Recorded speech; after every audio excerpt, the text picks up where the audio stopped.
చేస్తున్నాము.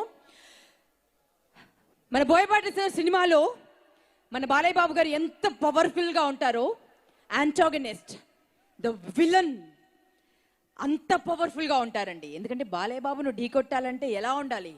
ఒక ఎవరెస్ట్ పర్వతం అయి ఉండాలి కదా. అలాంటి ఒక నట విశ్వరూపాన్ని వెతికి వెతికి ఒక వజ్రాన్ని పట్టుకొచ్చారండి. అదే మన ఆది పినిశెట్టి. గట్టిగా చప్పలతో స్వాగతం పలుకుతాం. What a versatile actor, what a beautiful actor అండి. ఏ పాత్ర వేసినా, అమాయకమైన పాత్ర అయినా, నిజాయితీ గల పాత్ర అయినా, ఆయన విషం చిమ్మే సరైనడు సినిమాలో ఢీకొట్టి అంత స్టైలిష్ విలన్ అయినా, ఇంత భయంకరమైన విలన్ తనకు తానే సాటి అని ప్రూవ్ చేసుకున్న ఆది పినిశెట్టి ఇస్ హియర్. బ్యూటిఫుల్ అండి, చాలా అద్భుతంగా ఉన్నారు. నిజంగా చెప్పాలంటే ఇలా ఉన్నా కూడా నాకు ఆ రూపం కనిపించి భయం వేసేస్తోంది. So please address guys. జై బాలయ్య. అందరికీ నమస్కారం అండి. బాలకృష్ణ గారి ఫ్యాన్స్, అఖండ సినిమా ఫ్యాన్స్ వచ్చిన అందరికీ గుడ్ ఈవినింగ్. ఈరోజు నాకు ఉండటానికి మెయిన్ కారణం, ఫస్ట్ రీజన్ బోయపాటి గారు.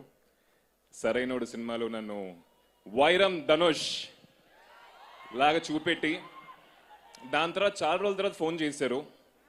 ఇట్లా బాలయ్య బాబు గారు పక్కన అగెయిన్స్ట్గా, ఆపోజిట్గా చేయాలని చెప్పారు. కొంచెం భయం వేసింది. అడిగాను, సార్ సరిపోతానా సార్, నేను నా వల్ల అవుద్దా అని అడిగాను. ఆయన తప్పకుండా బాగుంటుంది రా అని చెప్పారు. నేను కళ్ళు మూసుకుని వెళ్ళిపోయాను అంతే. So that's how this whole journey started. Thank you Boyapati గారు ఫర్ దిస్ ఆఫర్. చాలా చాలా అదృష్టం వేసింది ఇంత పెద్ద సినిమాలో ఈ యొక్క యాంటగనిస్ట్ పాత్ర చేయటం. అండ్ మా ప్రొడ్యూసర్స్ రామ్ ఆచంట గారు, గోపి ఆచంట గారు, ఈ సినిమాని ఇంత పెద్ద క్యాన్వాస్ తీసుకురావడం అనేది ప్రొడ్యూసర్ వాళ్ళ మట్టికే అవుద్దండి. So whole credit goes to them and the entire production team, Koti garu and everyone out there. Plus మా co actors Samyuktha Menon, Poorna, Harshali, everybody. I think time ఎక్కువ లేదు, కొంత తక్కువ మాట్లాడాలని చెప్పారు. అందరితో అండి, టెక్నీషియన్స్, యాక్టర్స్, ఫర్ ఎవ్రీబడి చాలా హ్యాపీగా, ఆనందంగా పనిచేసాం. The reason is sir